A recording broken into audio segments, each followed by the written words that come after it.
Baik, shalom Bapak Ibu. Shalom. Puji Tuhan kita bisa ibadah di tempat baru dan puji Tuhan juga saya yang pembukaan. Ya.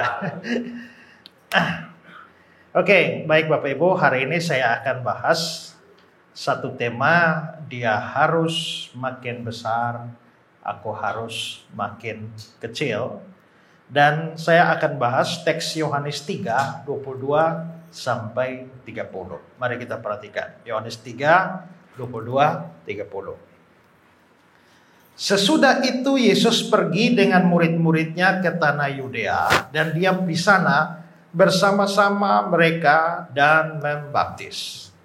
Akan tetapi Yohanes pun membaptis juga di Ainon dekat Salim, sebab di situ banyak air dan orang-orang datang ke situ untuk dibaptis. Sebab pada waktu itu Yohanes belum dimasukkan ke dalam penjara. Maka timbullah perselisihan di antara murid-murid Yohanes dengan seorang Yahudi tentang penyucian.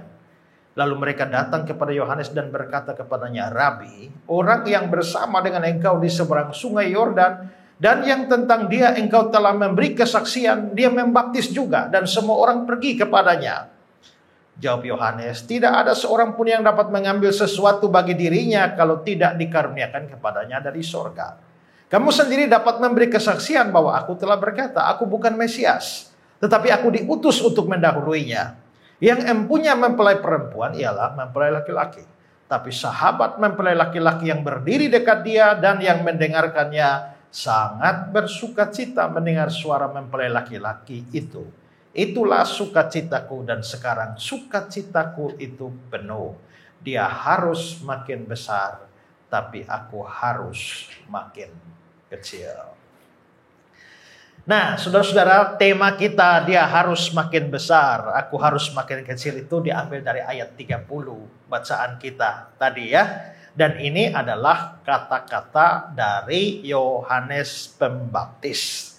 Nah, saudara-saudara, kalau kita mempelajari sedikit latar belakang pelayanan Yohanes Pembaptis, maka kita juga akan melihat bahwa tadi dikatakan bahwa Yohanes belum masuk penjara. Pada waktu Yohanes belum masuk penjara, Tuhan Yesus itu sudah memulai pelayanan. Saudara, Yohanes Pembaptis itu secara manusia dia lebih tua dari Yesus kira-kira 6 bulan. Ya, jadi dia sudah lahir 6 bulan kemudian baru Maria melahirkan Yesus. Jadi ini boleh dibilang kakaknya. Nah, saudara-saudara, kalau saudara baca di Alkitab, saudara lihat bahwa Yesus pada waktu kecil habis lahir, lalu setelah itu dia disunat, lalu dia pulang ke Nazaret, tinggal bersama dengan Yusuf dan Maria. Tiba-tiba, kalau di Injil Lukas kita masih dapat cerita bahwa Yesus umur 12 tahun di Bait Allah. Tiba-tiba dia langsung meloncat pada umur 30 tahun. Yesus keluar, minta dibaptis oleh Yohanes Pembaptis, lalu dia mulai melayani. Nah, itu artinya Alkitab tidak bercerita tentang Yesus umur 13, 14, 15, sampai 29 itu dia kemana. Itulah sebabnya banyak spekulasi terjadi tentang itu. Misalnya, Anand Krishna itu mengatakan bahwa Yesus itu pergi ke India. Ya, di sana Yesus belajar dari guru-guru Hindu di India. Lalu setelah itu baru dia menjelang umur 30 dia pulang ke tanah Israel.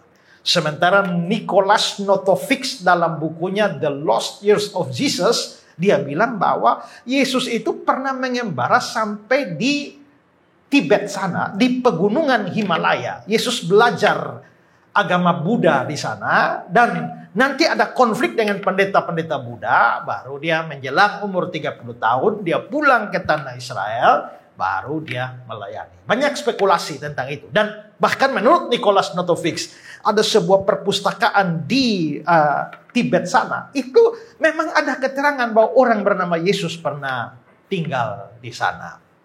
Ya, tapi menurut saya juga sudah bikin buku yang dengan judul yang sama, The Lost Years of Jesus, untuk membantah pandangan Anand Krishna dan Nicholas Notovix ini. Yang pasti adalah Yesus tidak kemana-mana, hanya tinggal di Nazaret. Makanya dia dikenal sebagai Jesus of Nazareth.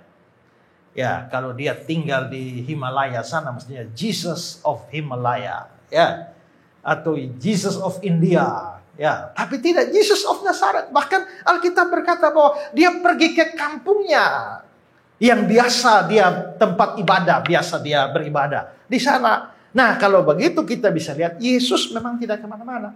Kalau begitu mengapa baru umur 30 tahun baru keluar melayani? Karena menurut hukum Taurat, Imam Lewi itu baru bertugas umur 30. Sebelum 30 belum. Nah, kalau begitu umur 30 melayani, Yesus umur 30 tahun dia melayani. Tapi karena Yohanes Pembaptis lebih tua 6 bulan, maka begitu Yohanes Pembaptis, Yesus muncul, Yohanes sudah 6 bulan di luar.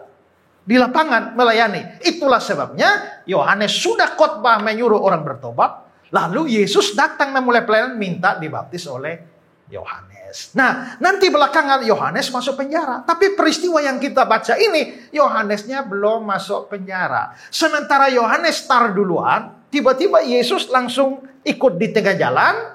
Dan itu berarti bahwa saat Yesus melayani, Yohanes juga masih melayani. Ya, berarti sekarang muncul 2 orang hamba Tuhan yang melayani. Kalau Yesus kita lihat dalam kapasitas sebagai utusan Tuhan, sebagai hamba Tuhan, dia melayani. Muncul Yohanes Pembaptis adalah pengkhotbah hebat, tapi Yesus juga pengkhotbah hebat. Maka muncul 2 pengkhotbah pada saat bersamaan, walaupun startnya beda. Yesus itu pengajar hebat, Yohanes Pembaptis juga. Karena itu muncul 2 pengajar hebat. Yohanes Pembaptis, ya dia membaptis juga. Tapi Yesus juga dengan murid-muridnya juga membaptis juga. Berarti ada 2 grup yang melayani dan membaptis. Sekarang saudara perhatikan ayat 22 sampai 24. Sesudah itu Yesus pergi dengan murid-muridnya ke tanah Yudea. Dia diam di sana bersama-sama mereka dan membaptis. Akan tetapi Yohanes pun membaptis juga di Ainon. Berarti Yesus dan grupnya membaptis. Tapi Yohanes juga.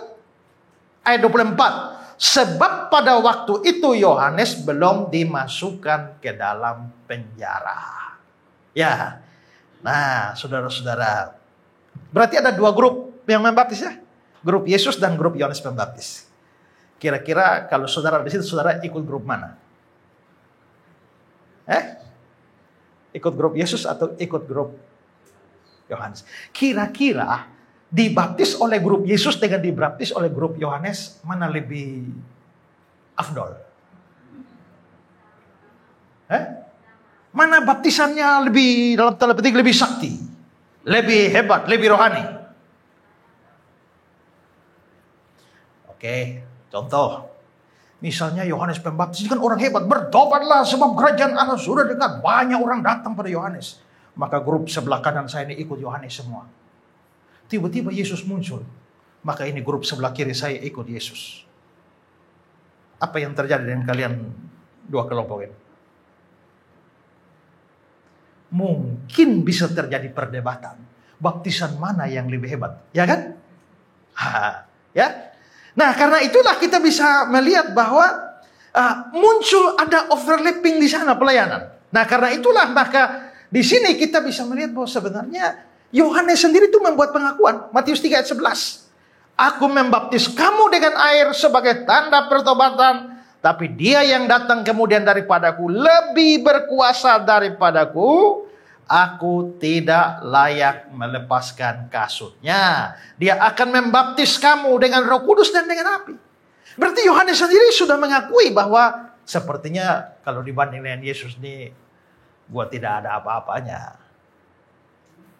Kemarin saya baru pulang pelayanan di Medan, di Kaban Jahe. Lalu waktu flyer acara KKR itu dipublish, saya juga share. Begitu saya share, lalu ada teman-teman saya dari Kupang, terutama pemusik, mereka panggil saya, kakak, itu orang hebat.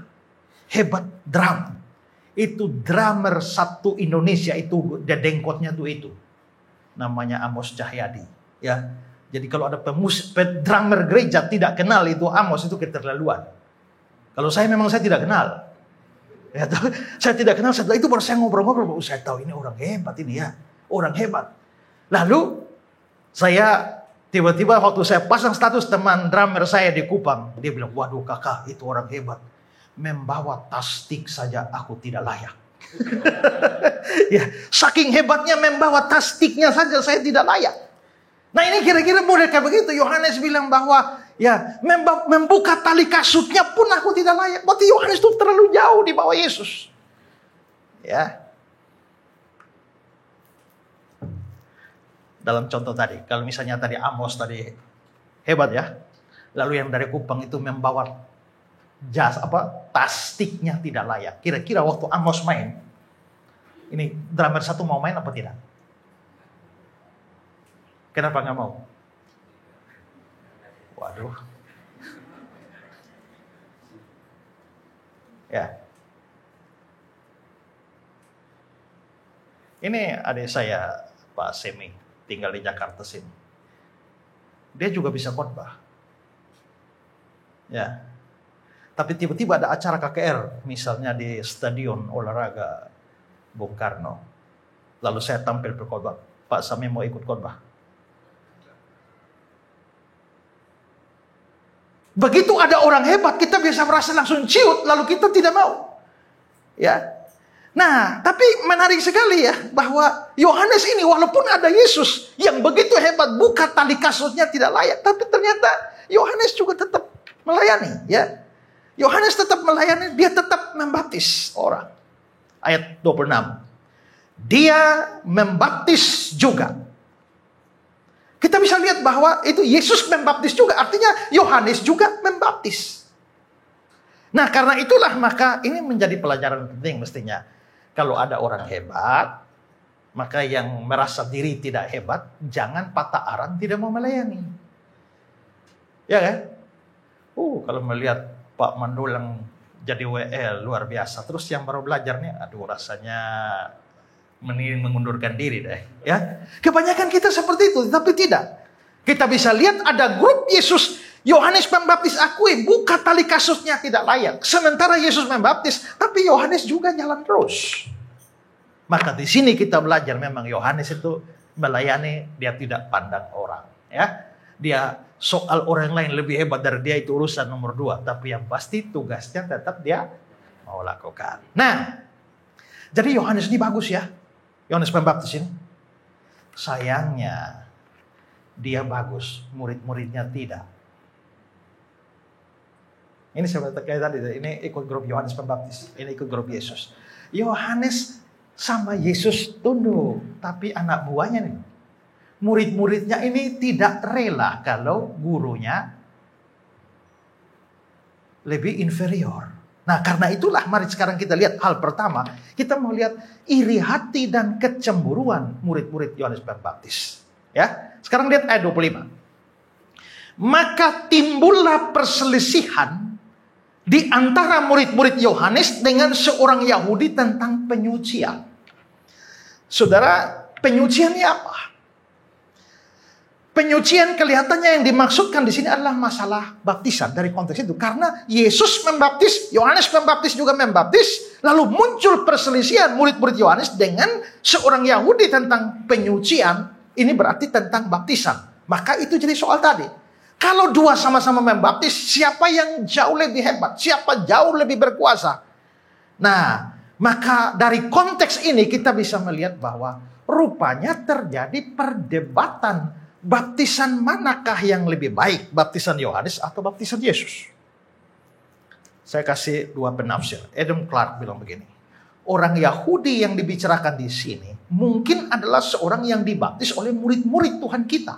Dan apa yang diperdebatkan kelihatannya adalah apakah baptisan Yohanes atau baptisan Kristus yang lebih mujarab untuk penyucian?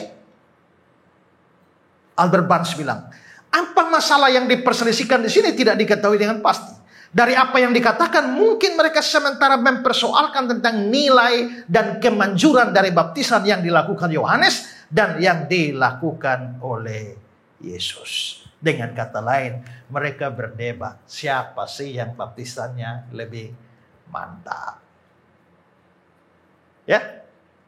Nah, ini perdebatan yang bodoh sebenarnya dan harusnya tidak terjadi karena ini adalah perdebatan yang dilandasi dengan kebanggaan dan pendewaan terhadap seorang yang membaptis. Padahal seorang membaptis itu mestinya hanya alat saja. Dan perdebatan ini atau perselisihan ini akhirnya berlanjut kepada pengeluhan dari murid-murid Yohanes kepada Yohanes sendiri. Sekarang lihat ayat 26.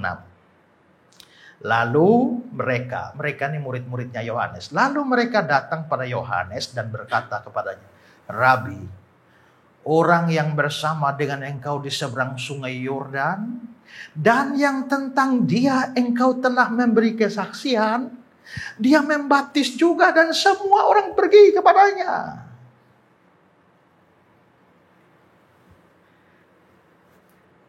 Mungkin mereka bilang, Guru, gara-gara engkau publikasi orang itu, ya, yang tentang dia engkau memberi kesaksian, gara-gara kamu endorse dia, ya, sekarang semua orang sudah pergi kepadanya.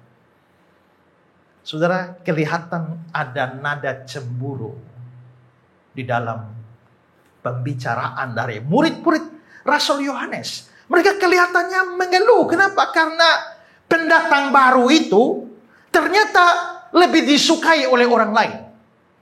Pendatang baru itu merekrut murid lebih banyak daripada kita. Pendatang baru yang kamu tunjuk itu ternyata, kalau dari sisi manusia, junior yang baru muncul dalam pelayanan itu ternyata menarik orang lebih banyak. Ya. Jadi kelihatannya mereka mengeluh karena Yesus dan grupnya lebih sukses daripada grup mereka. William Barclay bilang begini. Perikop ini dengan jelas menceritakan bahwa orang-orang mulai meninggalkan Yohanes dan mengikut Yesus. Itulah sebabnya maka murid-murid Yohanes Pembaptis merasa khawatir. Mereka tentu tidak suka bahwa Tuhan dan gurunya mulai hanya mendapat tempat kedua. Mereka tidak senang bahwa gurunya mulai ditinggalkan orang. Dan bahwa orang banyak mulai mengerumuni, mendengar, dan melihat kepada Yesus guru yang baru itu. Ya. Dan keluhan ini dilandasi oleh iri hati sebenarnya. Jadi murid-murid Yohanes itu bersikap seperti banyak orang zaman sekarang. Yang kalau lihat pendetanya kalah top sama pendeta lain, rasanya enak. Kalau lihat gerejanya lebih sedikit dari gereja lain, menjadi tidak enak. Kalau melihat bahwa gerejanya tidak semaju dan sesukses gereja lain, itu menjadi tidak enak. Apalagi kalau ini kan mengeluh karena sebelum Yesus muncul, semua orang datang ke Yohanes Pembaptis. Dia berkhotbah di padang gurun, bertobatlah sebab kerajaan Allah sudah dekat. Para ahli memperkirakan sepanjang masa pelayanan Yesus, Yohanes Pembaptis 6 bulan, kira-kira 2 juta orang datang ke padang gurun dengarkan dia. Tapi gara-gara Yesus muncul, semua orang pergi ke sana meninggalkan Yohanes Pembaptis. Kalau saudara jemaatnya Yohanes Pembaptis, apa perasaan saudara? Ya, saudara, Yohanes Pembaptis kan pernah bersaksi tentang Yesus. Kira-kira murid Yohanes Pembaptis tahu tentang Yesus tidak? Maksudnya tahu orang itu nama Yesus atau tidak? Tahu. Tapi coba lihat ayat 26. Lalu mereka datang kepada Yohanes dan berkata, Rabi, orang yang bersama dengan engkau di seberang sungai Yordan dan yang tentang dia, engkau telah memberi kesaksian tentang dia, membaptis juga semua orang pergi kepadanya. Orang, dianya. Mereka tidak ngomong Yesus. Kelihatannya mereka sangat dikuasai kecemburuan. Dalam Wycliffe Bible Commentary dia bilang, tidak disebutkannya nama Yesus secara lebih tegas, tampaknya merupakan pengurangan nilai yang disengaja.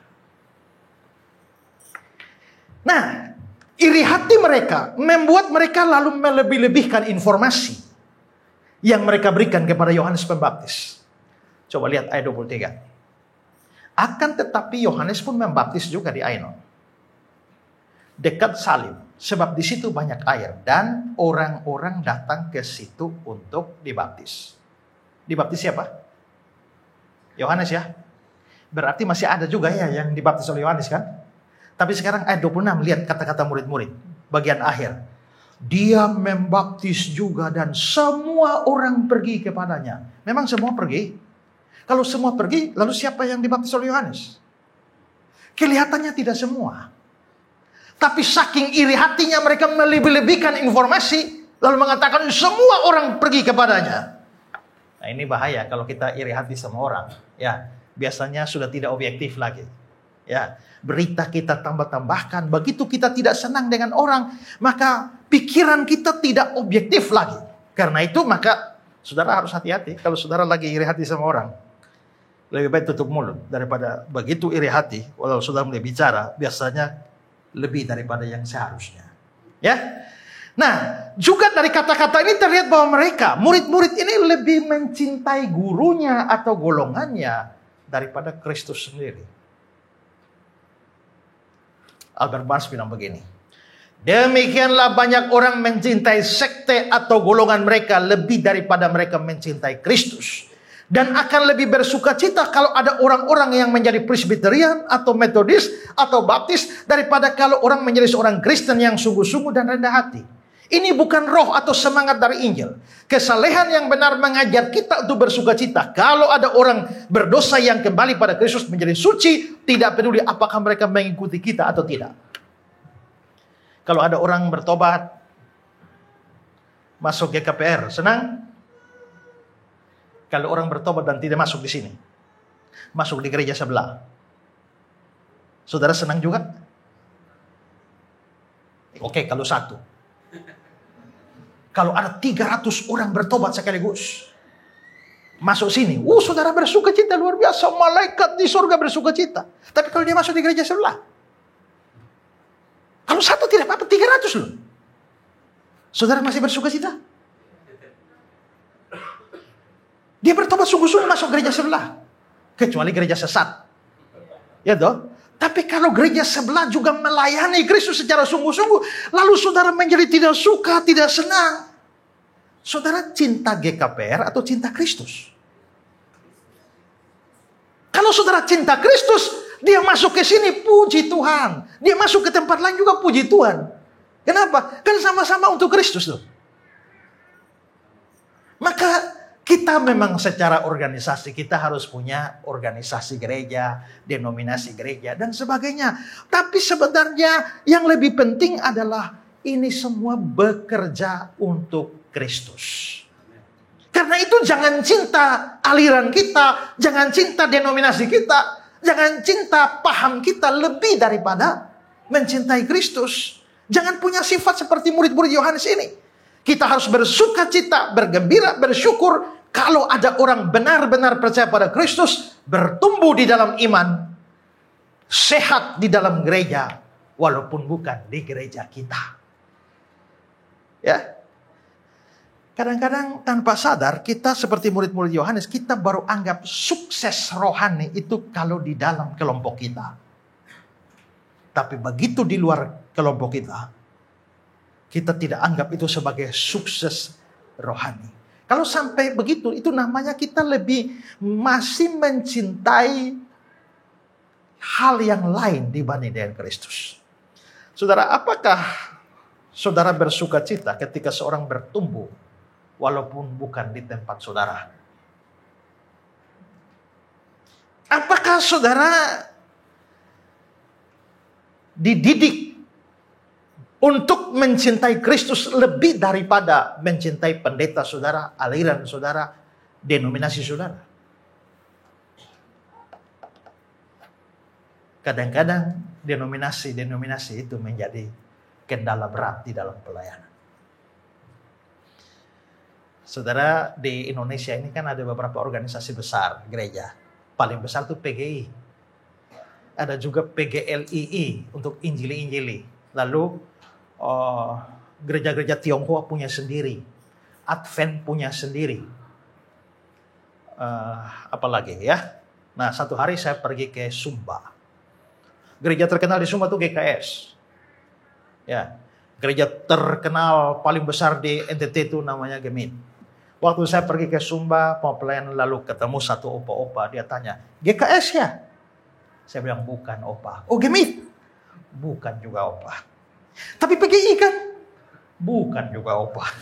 Lalu opa geleng kepala, memang di Kristen ada banyak ajaran sesat. Jadi hanya karena saya bukan GKS, bukan GMIT, bukan PGI, itu jadi aliran sesat. Nah, banyak kali kan kita terjebak dalam hal seperti itu.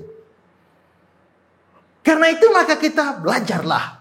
Ya, dari pengalaman murid-murid Yohanes Pembaptis, marilah kita mencintai Kristus lebih daripada apapun juga, sehingga keberhasilan orang lain di dalam pelayanan untuk Kristus atau orang lain bawa jiwa kepada Kristus bukan ancaman bagi sukacita kita. Saya sebagai pengkhotbah juga begitu. Kalau Tuhan pakai saya bawa orang lain pada Kristus, saya bersukacita. Tapi kalau ternyata Tuhan pakai orang lain lebih sukses dari saya membawa orang pada Kristus, bagaimana perasaan saya? Ya. Kalau saya 1 kali KKR altar call yang maju 20, tapi ada orang lain yang maju 2000. Kira-kira bagaimana perasaan saya?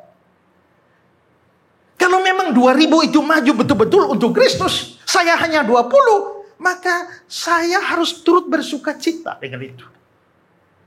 Kalau saya menjadi jengkel, maka sebenarnya saya tidak melayani Kristus.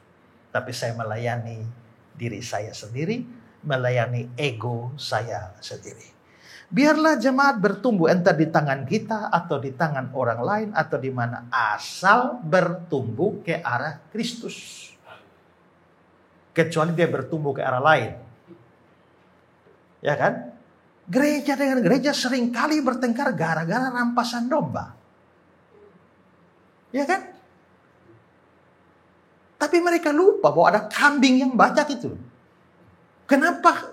Ya saya dulu bilang, itu pendeta Esra tuh merampas domba orang lain. Saya tidak rampas. Saya bisa punya 2 jawaban. Pertama, saya nggak rampas, itu domba-domba itu yang datang. Mungkin karena kekurangan makan di sana kah? Atau kedua, saudara perlu tahu, banyak yang datang tuh masih kambing. Baru saya ubah dia jadi domba. Kalau dia mau bertumbuh di sini boleh, dia mau pergi kembali ke kandang lain silakan. Saudara, waktu saya bikin gereja pertama itu banyak orang datang. Lalu banyak orang mendaftar jadi jemaat. Tapi setelah itu saya kasih pengumuman.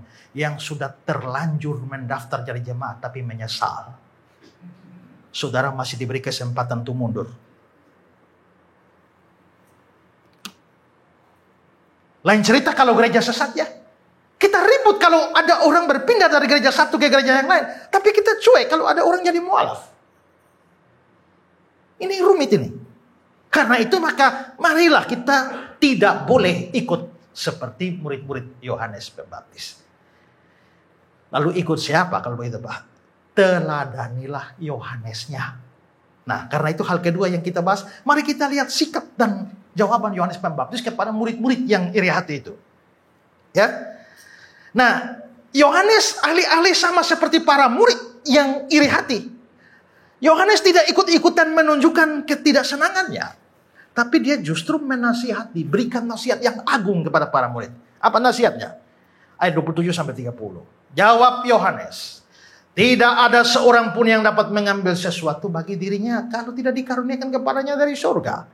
Kamu sendiri dapat beri kesaksian bahwa aku telah berkata aku bukan Mesias, tapi aku diutus untuk mendahuluinya. Yang empunya mempelai perempuan ialah mempelai laki-laki. Tapi sahabat mempelai laki-laki yang berdiri dekat dia, yang mendengarnya sangat bersukacita mendengar suara mempelai laki-laki itu. Itulah sukacitaku dan sekarang sukacita menjadi penuh. Dia harus makin besar, tapi aku harus makin kecil. Saya mau bagi jawaban Yohanes Pembaptis ini di dalam beberapa poin kecil. Pertama, mari kita melihat bahwa Yohanes mengatakan dia tidak mengharapkan hal yang aneh-aneh. Ayat 28 tadi. Aku bukan Mesias, tapi aku diutus untuk mendahuluinya. Dia sadar bahwa dia ini bukan Mesias. Mesias itu bahasa Ibrani, bahasa Yunaninya Kristus. Kristus. Ya, artinya yang diurapi.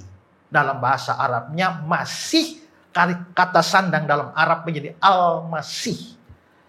Ya. Makanya kita juga dulu nyanyi, hai siarkan di gunung, di bukit dan di mana jua, hai siarkan di gunung, lahirnya al-masih. Itu bahasa Arab. Ya, Ibrani Mesiah atau Masyah. Yunaninya Kristus. Nah, Kristus ini atau Mesias ini sudah dijanjikan sejak dari zaman perjanjian lama. Nabi-nabi sudah bicara. Jadi boleh dikatakan bahwa orang Yahudi itu betul-betul tunggu Mesias datang. Kenapa mereka tunggu Mesias? Karena mereka berpikir Mesias yang akan datang itu akan usir ini orang Roma. Karena waktu Yesus lahir itu Romawi sudah berkuasa. Romawi sudah berkuasa kira-kira dari tahun 63 sebelum Masehi. Sebelum Yesus lahir 63 tahun, Romawi sudah berkuasa. Makanya begitu Yesus lahir, ada Raja Herodes, raja bonekanya orang Roma. Ada Pontius Pilatus, itu gubernur Roma untuk provinsi. Maka satu kerajaan Israel itu hanya dijadikan satu provinsi, yaitu provinsi Yudea. Nah, karena itu Romawi berkuasa, orang Yahudi tambah berharap-harap Mesias akan datang, dia akan usir ini orang Roma. Karena itu maka Mesias ini kapan datang? Maka orang Yahudi itu mereka selalu amati. Kalau ternyata di masyarakat tiba-tiba muncul seorang karismatik, pemimpin yang kira-kira menonjol, jangan-jangan dia Mesias. Kalau tiba-tiba muncul seorang pemimpin yang menarik perhatian banyak orang, jangan-jangan dia. Maka mereka ada dalam persepsi selektif. Radar mereka itu cepat. Begitu dengar sesuatu, seorang menonjol, jangan-jangan dia Mesias. Maka mereka mencurigai orang-orang yang menonjol. Nah, karena itu saudara-saudara, Yohanes itu juga akhirnya pernah. Ya, coba lihat Yohanes 1 ayat 19. Dan inilah kesaksian Yohanes ketika orang Yahudi dari Yerusalem mengutus beberapa imam dan orang Lewi kepadanya dan menanyakan, siapakah engkau? Kenapa mereka nanya? Karena mereka curiga Yohanes ini Mesias.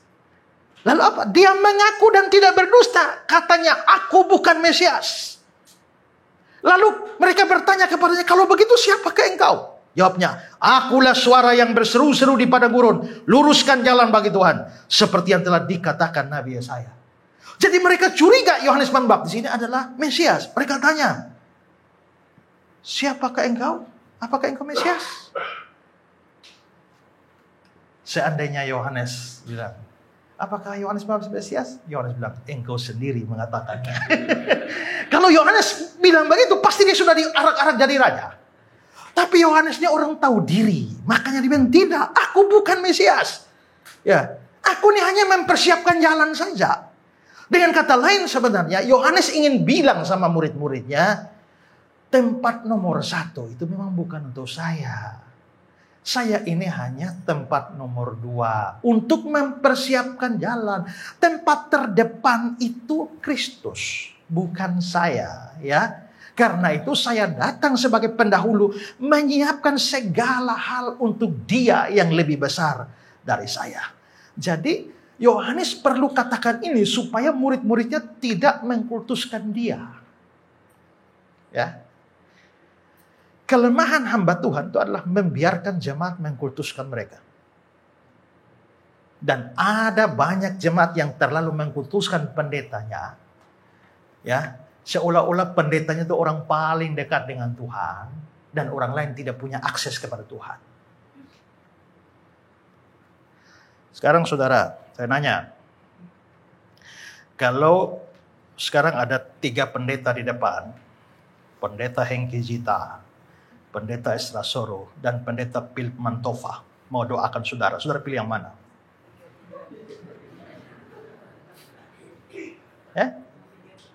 Banyak orang akan pilih yang pojok sana kan? Ya. Kenapa? Karena kita merasa dia lebih sakti. Kalau dia doakan itu jauh lebih manjur. Tanpa sadar jemaat itu mengkultus individukan hamba Tuhan. Nah, begitu jemaat sudah mengkultus individukan hamba Tuhan, maka kalau hamba Tuhan itu tidak tulus, dia gampang sekali membuat tipuan-tipuan dan banyak jemaat jadi korban. Ya. Saudara, Benny Hinn dikultuskan oleh hampir seluruh orang di dunia. Lalu satu hari Benny Hinn pengumuman, dibuka donasi untuk mendukung pelayanan Benny Hinn. Dan 100 donasi terbesar dengan jumlah terbesar namanya akan ditulis di langit-langitnya pesawat pribadinya Benny Hinn. Supaya dia kemana-mana, pada waktu dia angkat kepala, dia lihat langit-langit, dia lihat nama saudara, dan dia langsung doakan saudara. Rebutan seluruh dunia, siapa dapat 100 terbesar. Saudara bayangkan, kenapa orang bisa begitu? Karena orang sudah mengkultus individukan dia omong apa termasuk tipu saudara pun saudara akan terima. Kalau saudara sudah mengkultus individukan dia, ya, coba siapa tuh? Jim Jones tahun 1978. Dia kumpul pengikutnya, sudah anggap dia nabi. Lalu dia mulai kasih suara Tuhan bahwa sesungguhnya dunia ini bukan rumah kita. Kita sebenarnya adalah penghuni sebuah planet ilahi. Dan kita akan pergi ke sana. Setelah itu kita akan turun kembali dengan sebuah pesawat UFO. Dan kita akan menjadi pasukan untuk menaklukkan dunia. Tapi bagaimana caranya kita pergi ke sana? Tidak bisa pergi dengan hidup-hidup. Harus mati. Karena itu, hari itu kira-kira 900 orang minum racun semua. Mati 900 orang sekaligus. Coba saudara bayangkan, kenapa begitu tololnya jemaat-jemaat ini? Karena mereka sudah terlalu mengkultus individukan ini dia ini suara Tuhan. Maka begitu sudah anggap itu suara Tuhan yang setengah dewa, lalu apapun yang dia omong, bahkan dia mau tipu jemaat bagaimanapun, semua akan ikut.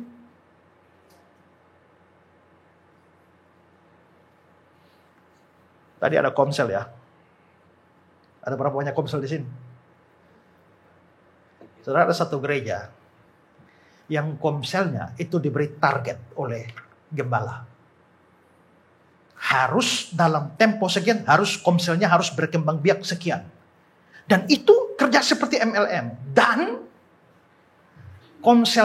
ketua komsel mana yang berhasil mencapai target akan diberikan reward dengan makan malam bersama gembala. Gembala itu dianggap seperti dewa.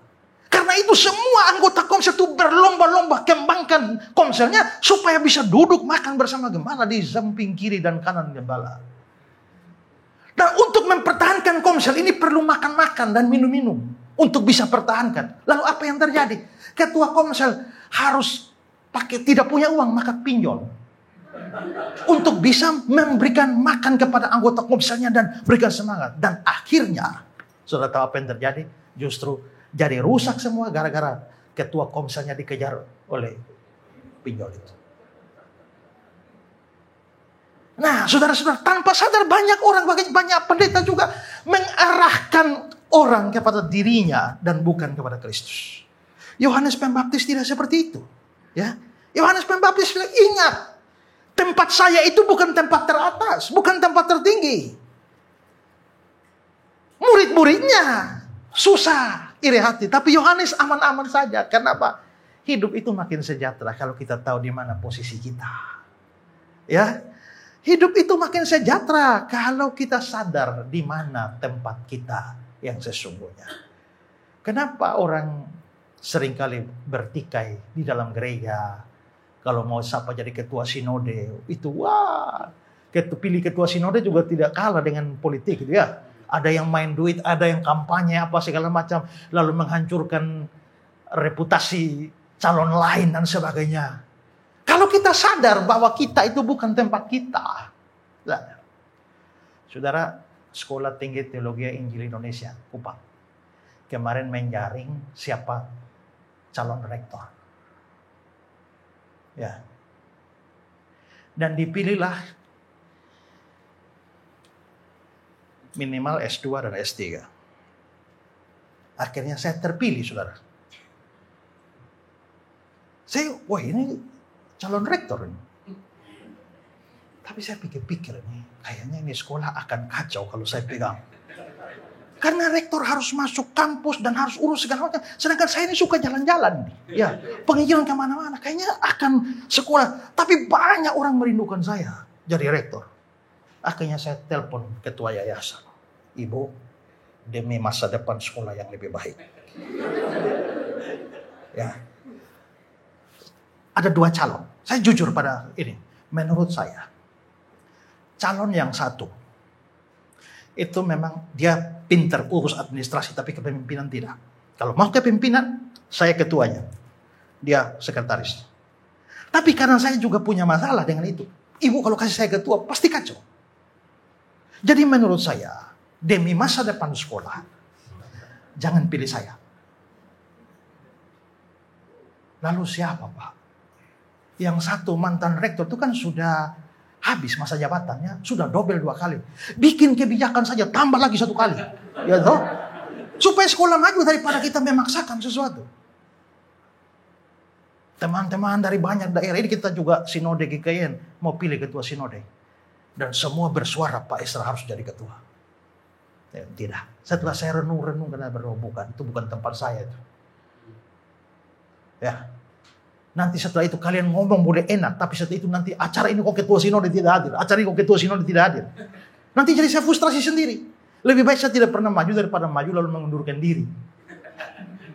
Artinya saya sadar bahwa Tuhan tidak taruh saya di situ.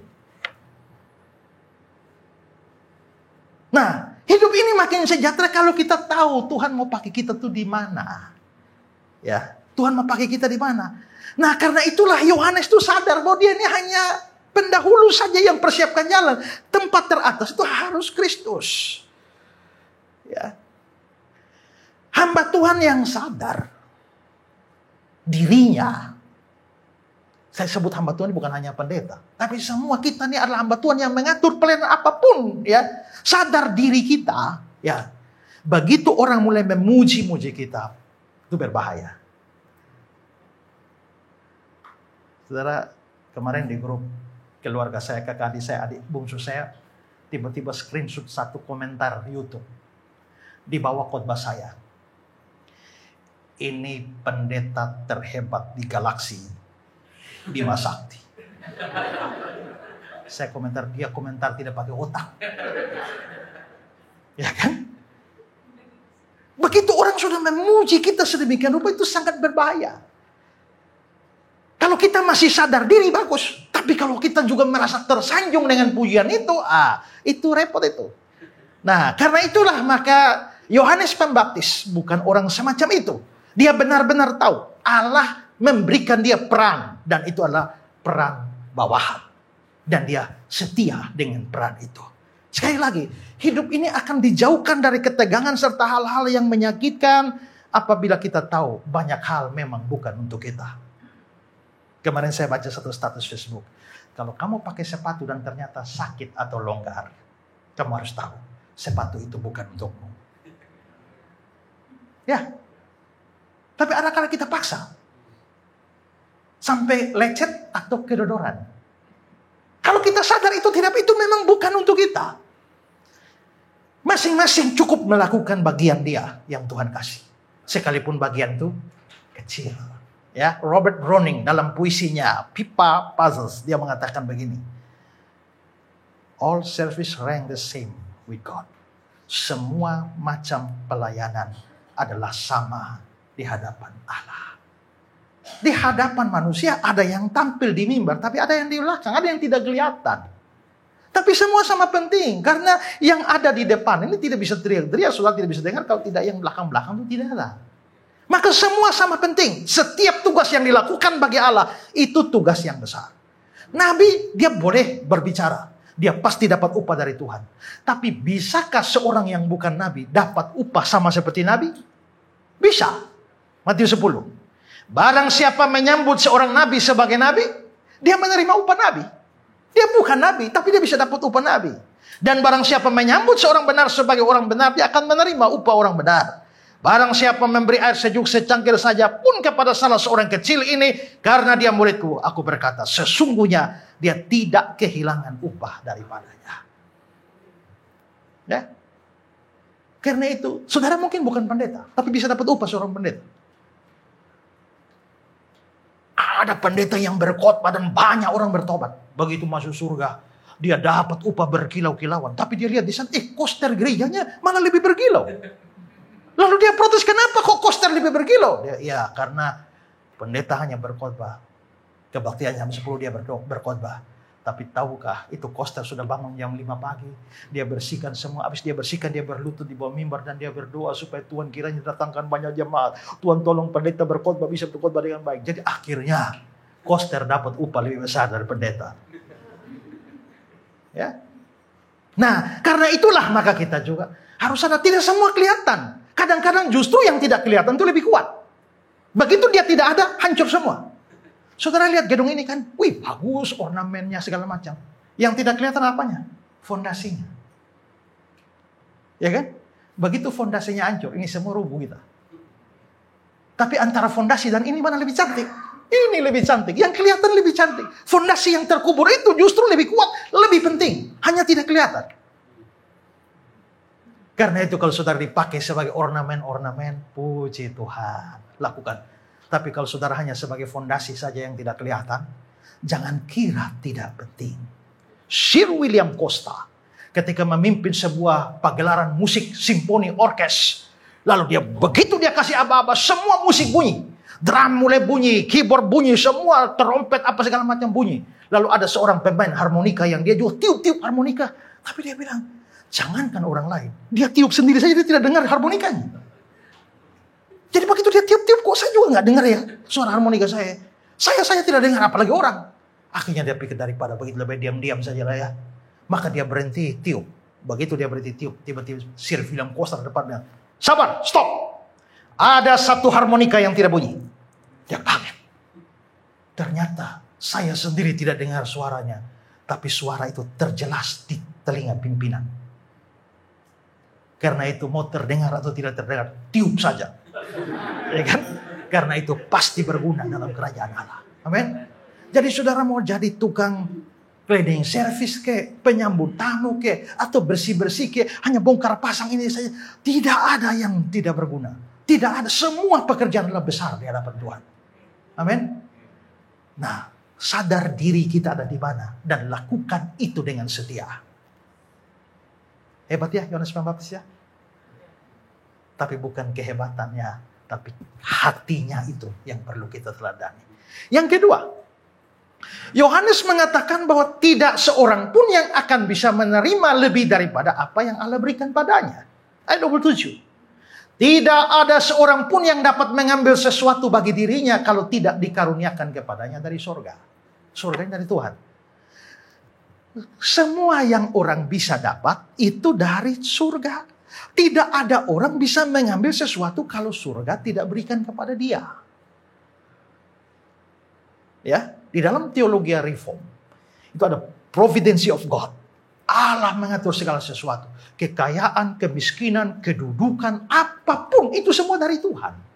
Karena semua dari Tuhan, maka termasuk misalnya orang pilpres lalu menang, itu kan dari Tuhan. Ya, tapi dia curang, Pak. Dia curang bagaimanapun juga. Kan tidak semua orang curang selalu berhasil.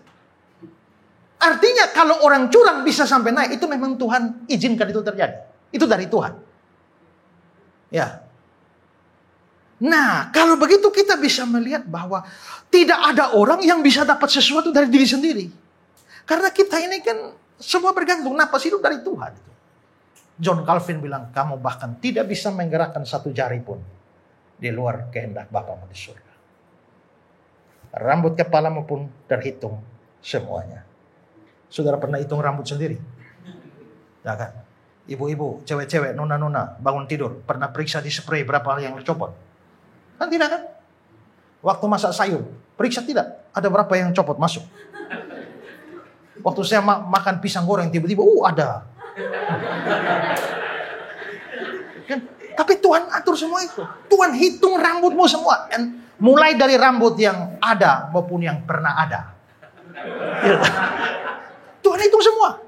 Berarti Tuhan atur semua. Kalau begitu, sampai kalau saya kaya, itu dari Tuhan. Kalau saya pintar, itu dari Tuhan. Kalau saya cantik ganteng, itu dari Tuhan. Kalau saya terkenal, itu dari Tuhan. Nah, maka saudara pikir begini. Tidak seorang pun mengambil sesuatu untuk dirinya kalau tidak dikaruniakan dari surga. Maka kalau ada orang punya kemampuan hebat, itu dia dapat dari surga. Iri hati kepada orang seperti itu sama dengan iri hati kepada surga. Begitu saya lihat Pak Mandolang pimpin lagu, bagus sekali, dia bisa bawa ini. Saya iri hati sama dia. Masalahnya dia punya kemampuan pemimpin begitu dari mana? Surga mengaruniakan itu kepadanya. Kalau saya iri kepada dia, saya seperti protes surga. Kenapa kasih dia, saya tidak? Saya bisa berkhotbah dengan baik. Tapi apa datang dari diri saya sendiri? Tidak, itu dikaruniakan dari surga. Karena itu kalau ada pendeta yang iri hati sama saya karena saya khotbah lebih bagus, itu dia sama dengan protes dari surga. Tapi ada orang punya pengembalaan yang bagus sekali. Saya ini bukan gembala yang baik, saudara. Karena saya mendirikan gereja dari 2008. Lalu pada ulang tahun ke-14, setelah itu saya pikir-pikir, saya gak cocok jadi gembala. Akhirnya saya menyerahkan pengembalaan itu kepada hamba Tuhan lain. Karena saya tipe seorang pengajar, pengkhotbah, dan penginjil. Tapi saya tidak cocok jadi gembala. Jadi gembala, misalnya kayak Pak Hengki ini kan harus memberi perhatian kepada saudara semua kan. Sebentar satu sakit di sana, mesti diperhatikan. 2 orang bertengkar di sana. Belum lagi bertengkar lagi, tidak mau damai-damai lagi. Itu cerai lagi, pusing kepala gua. Ya kan? Tapi kalau saya disuruh untuk meneliti ayat 24 jam non-stop. Ini betul-betul, bukan berlebih-lebihan. 24 jam non-stop itu pun saya tetap kuat. Dan waktu saya jadi gembala, bayangkan waktu saya cari ini bahasa Yunani, apa ini. Tiba-tiba, Pak, ini suami ada di rumah sakit, bisa Bapak datang gua. Aduh, ya. Bisa besok ya? Ya baik Pak Pendeta, baik Pak Gembala. Besok saya pergi. Begitu saya pergi, sudah mati. Kayaknya saya bukan gembala yang baik ini ya. Nah, sementara saya berpikir, saya urus khotbah. Begitu ada masalah dalam jemaat, hamba Tuhan lain pergi. Sudah dilayani. Tapi begitu hamba Tuhan layani, hamba Tuhan lain layani, mereka bertanya, Pak Gembala mana? Kan sudah ada hamba Tuhan lain ke sana. Mestinya cukup. Tapi mereka tetap tuntut, Pak Gembala mana? Lama-lama saya pikir, kalau begitu ganti gembala sajalah. Ya kan? Akhirnya saya panggil hamba Tuhan lain, kamu harus jadi gembala. Dia tidak mau. Saya bilang, tidak. Demi kemajuan gereja ini, kamu harus mau. Dan akhirnya sekarang dia jadi gembala. Dan ternyata pekerjaan pengembalaan jauh lebih bagus dari saya. Begitu habis kebaktian lalu jabat-jabat tangan, banyak orang buka baru. Saya tanya, adik, kamu kenal itu orang semut yang muka-muka asing semua ya? Tahu kakak? Kok bisa? Saya sekian lama tahun tidak kenal. Saya susah kenal orang.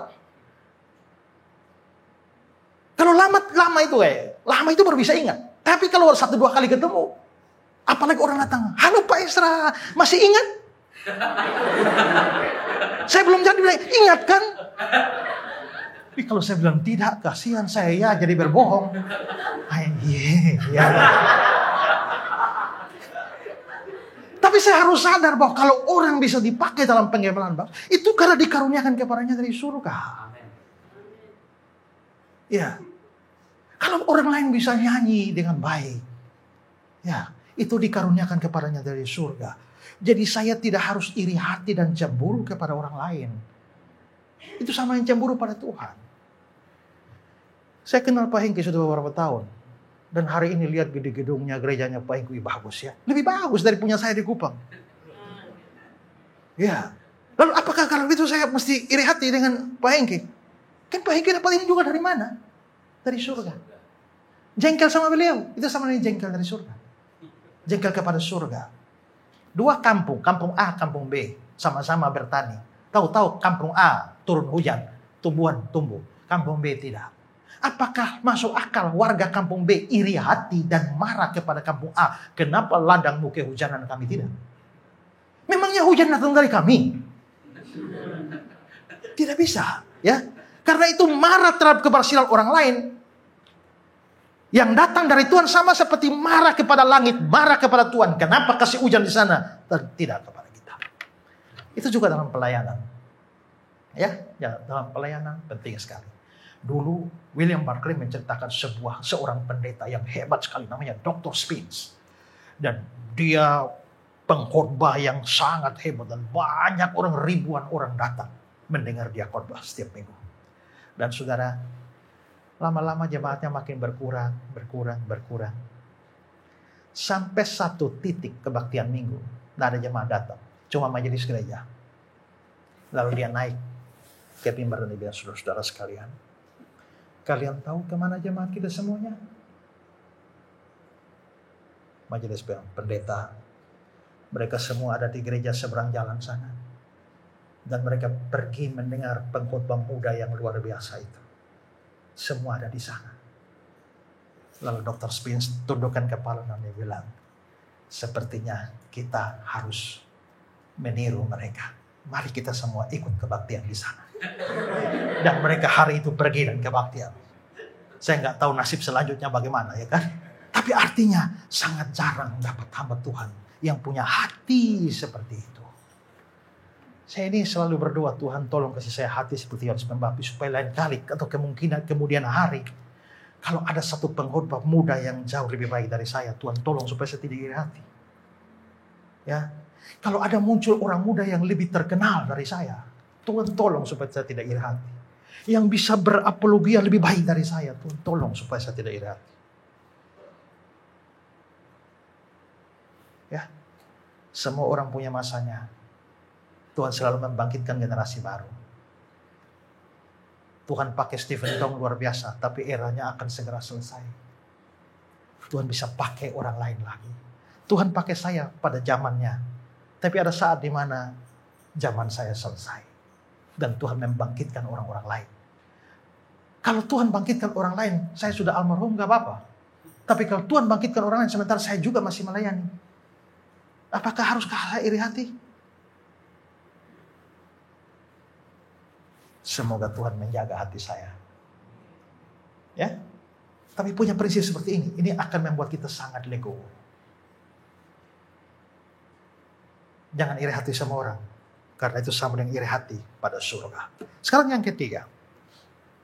Yohanes memakai gambaran tentang sahabat mempelai laki-laki yang sangat dikenal oleh orang Yahudi. Ayat 29. Yang empunya mempelai perempuan ialah mempelai laki-laki. Tapi sahabat mempelai laki-laki yang berdiri dekat dia dan yang mendengarnya sangat bersuka cita mendengar suara mempelai laki-laki itu. Itulah sukacitaku dan sekarang sukacitaku itu penuh.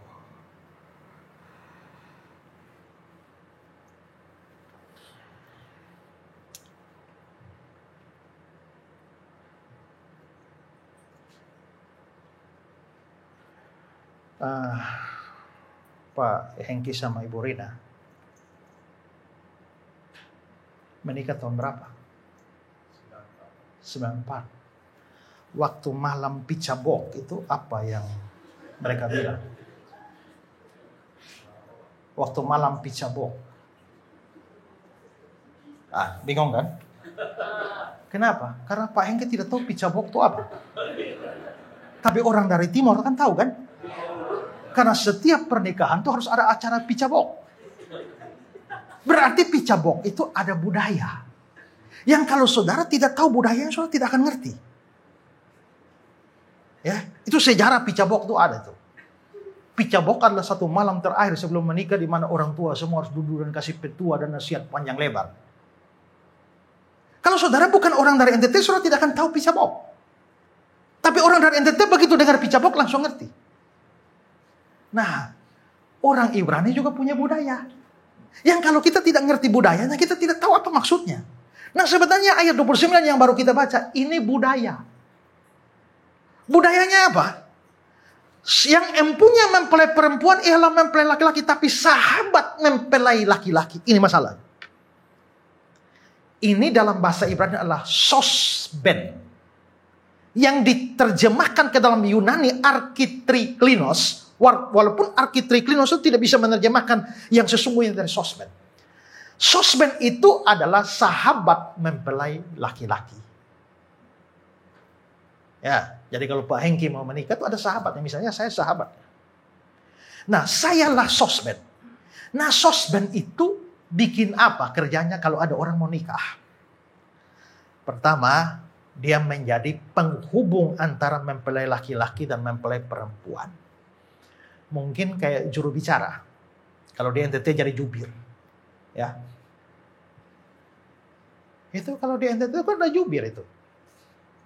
Jubir dari pihak laki, jubir dari pihak perempuan. Apalagi karena ini orang-orang Sumba itu. Mau melamar perempuan Sumba, itu mahal. Ya. Apalagi kalau dia sudah S2 dari luar negeri. Itu mampus kamu. Ya. Karena saudara bisa diberikan mahar misalnya 10 kandang kuda.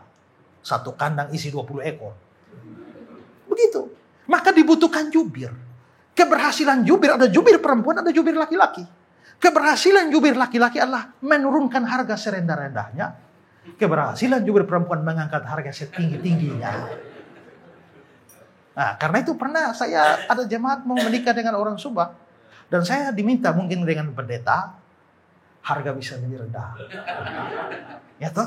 Nah, tapi ini ada jubir sana, saya jubir sini. Nah, supaya lolos waktu hari pembicaraan itu, maka saya sudah lebih pendahuluan dengan jubir sana. Supaya dia jangan menyulitkan saya di kemudian hari H. Maka kurang 1 bulan tuh saya sudah berkomunikasi dengan dia.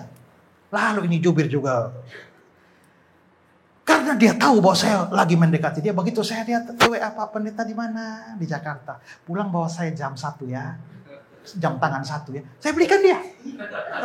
Besok lagi dia bilang, Pak di mana di Surabaya? Pulang bawa ini ya. Kalau saya tidak bawa nanti dia persulit saya, maka saya habis duit banyak tuh ya.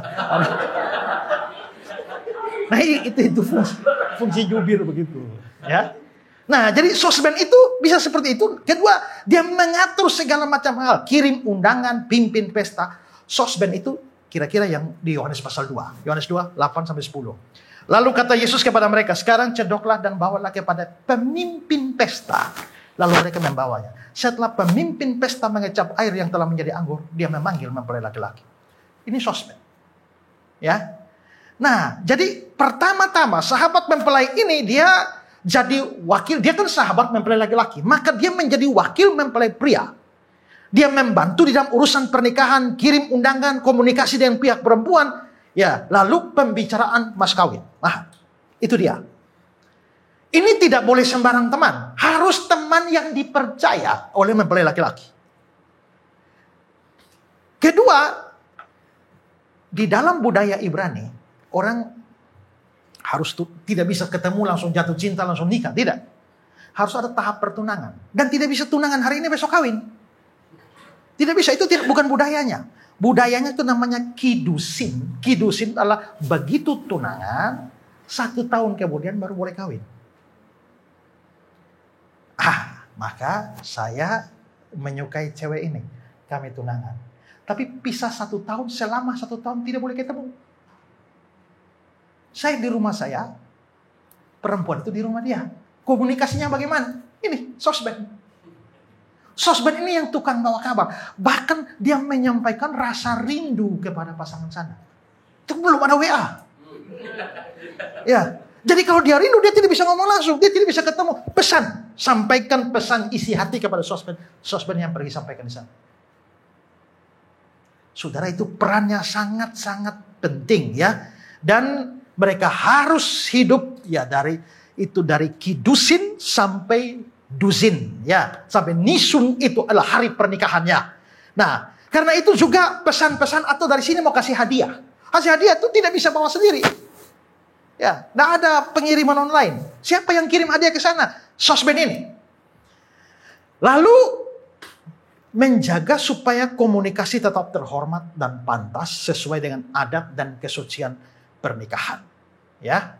Nah, di dalam beberapa tradisi juga sosband itu atur termasuk rencana pesta di mana, undang berapa banyak orang, dan dia harus menjaga hubungan kedua belah pihak supaya pihak laki dan pihak perempuan tidak terjadi pertengkaran selama 1 tahun itu.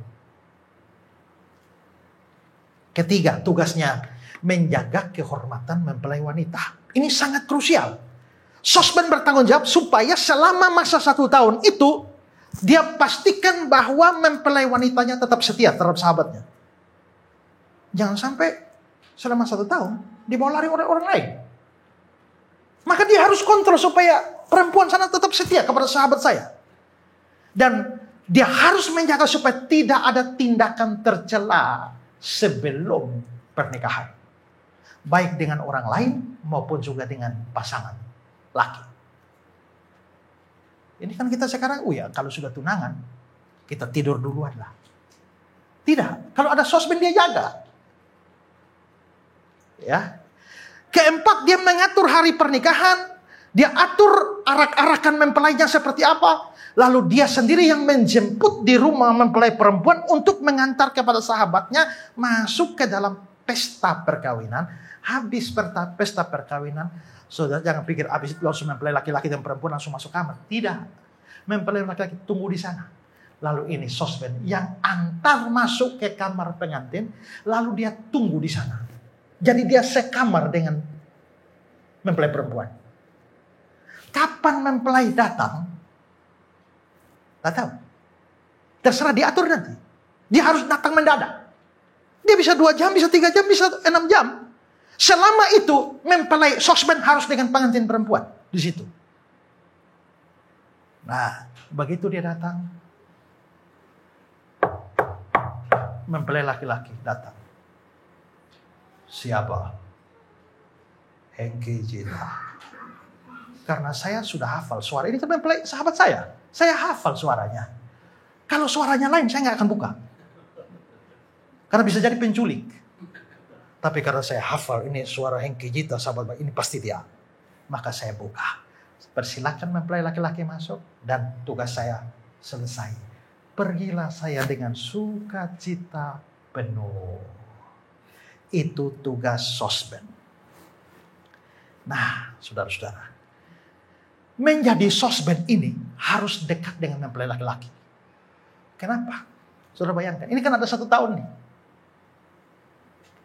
Kalau sosben tidak dipercaya, bisa-bisa selama 1 tahun karena dia bawa-bawa berita terus. Ketemu, bisa jadi dia selingkuh sama sosbennya. Itu cilaka.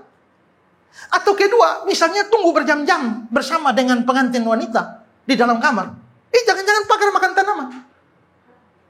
Maka sosben akan menjadi biadab dan kurang ajar kalau dia mencuri kesempatan mengambil perhatian dari mempelai perempuan. Maka sosben harus orang dipercaya. Dan sukacita sosben menjadi penuh kalau dia berhasil menyatukan laki dan perempuan. Nah, ini. Di dalam teologi perjanjian lama, Tuhan dengan umat Israel itu dianggap sebagai suami dan istri. Tuhan mempelai laki-laki, umat mempelai perempuan. Makanya dibawa ke dalam perjanjian baru sebagai Kristus itu mempelai laki-laki. Gereja adalah mempelai perempuan. Itu kelanjutan dari teologi perjanjian lama. Kalau begitu, Kristus sang Mesias itu sebenarnya mempelai laki-laki. Umat Israel itu adalah mempelai perempuan. Yohanes Pembaptis, saya bukan mempelai laki-laki, saya sosben. Tugas saya apa? Tugas saya mempersiapkan jalan, mengatur segala sesuatu untuk mengarahkan semua ini, mempelai perempuan ini, umat Israel ini, pada Kristus mempelai laki-laki. Kalau sekarang di tengah jalan kamu suruh saya ambil semua perhatian dari orang ke saya, itu sama dengan kamu anggap saya sosben kurang ajar. Tidak. Sukacita saya bukan saya dapatkan pengantinnya. Sukacita saya kalau saya berhasil mempertemukan pengantin itu, kedua pengantin, mempelai perempuan dengan sahabat saya mempelai laki-laki. Nah, karena itu sekarang Yohanes selama 6 bulan dia sudah berkhotbah, persiapkan orang untuk Kristus. Sekarang Kristusnya sudah muncul. Tugas dia apa? Masa rebut orang-orang untuk dirinya? Tidak. Kristusnya sudah muncul. Maka tugas dia sekarang adalah pertemukan semua orang ini dengan Kristus. Setelah pertemukan semua orang dengan Kristus, selesailah tugas Yohanes Pembaptis. Yohanes 3:29, itulah sukacitaku. Dan sekarang sukacitaku jadi penuh. Itulah kebahagiaan seorang sosben. Arkitriklinos, kebahagiaan seorang pelayan Tuhan. Ya, ini harus jadi pelajaran bagi kita bahwa kita harus membawa orang kepada Kristus dan bukan kepada diri kita sendiri. Dan Yohanes setelah kasih penjelasan itu, murid-murid semua diam, mengerti. Dan Yohanes menutup seluruh argumentasi dengan satu kalimat, ayat 30. Dia harus makin besar, tapi aku harus makin kecil. Itu moto Yohanes Pembaptis. Dan menurut saya harus menjadi moto semua orang yang melayani. Dia harus makin besar, aku harus makin kecil. Jangan ingin meninggikan Kristus sekalian diri sendiri. Ada orang yang mencoba meninggikan Kristus sekalian diri sendiri. Itu sama seperti pompa balon udara. Habis itu balon udaranya terbang, kau ikut terbang. Tidak. Biarlah Kristus depan, ku di tempat paling belakang. Ya, karena itu sukacitalah kita. Apakah saudara merasa puas dalam pelayanan jika saudara dipuji? Ataukah saudara berani mundur saat Tuhan sedang meninggikan orang lain? Apakah saudara bersukacita ketika saudara makin kecil dan Kristus makin ditinggikan? Kalau Kristus makin ditinggikan lewat gereja A, B, C, saya harus bersukacita. Kristus makin ditinggikan melalui pelayanan hamba Tuhan lain, saya harus bersukacita. Kristus ditinggikan melalui pelayanan saya, melalui gereja saya harus bersukacita. Karena dia harus makin besar, aku harus makin kecil. Kiranya kita semua diberikan Tuhan hati sosmed. Ya. Hati seorang sahabat mempelai laki-laki. Hati seorang hamba. Tuhan memberkati kita. Amin. Ya, shalom saudara-saudara yang terkasih. Sekarang saya ada di kota Medan. Dan persisnya saya ada di lingkungan suatu sekolah teologi ya. Yang kalau saudara lihat ini adalah Sekolah Teologi Injili Indonesia, STI, Evangelical Theological Seminary of Indonesia. Ya, ini adalah salah satu sekolah teologi kami ya. Kenapa saya sebut sekolah teologi kami? Karena saya juga adalah orang STI, saya adalah dosen dari Sekolah Tinggi Teologi Injili Indonesia yang ada di Kupang, NTT. Nah, sebenarnya sekolah STI ini ada di berbagai macam daerah. Ada di Palu, ya, ada di Papua. Nah, saya itu yang ada di Kupang. Nah, lalu juga di Bali ada, di Medan ada, ya, Purwokerto ada. Yang mana semua bermula atau berpusat dari STI Jogja yang didirikan oleh almarhum Pendeta Dr. Kris Marantika.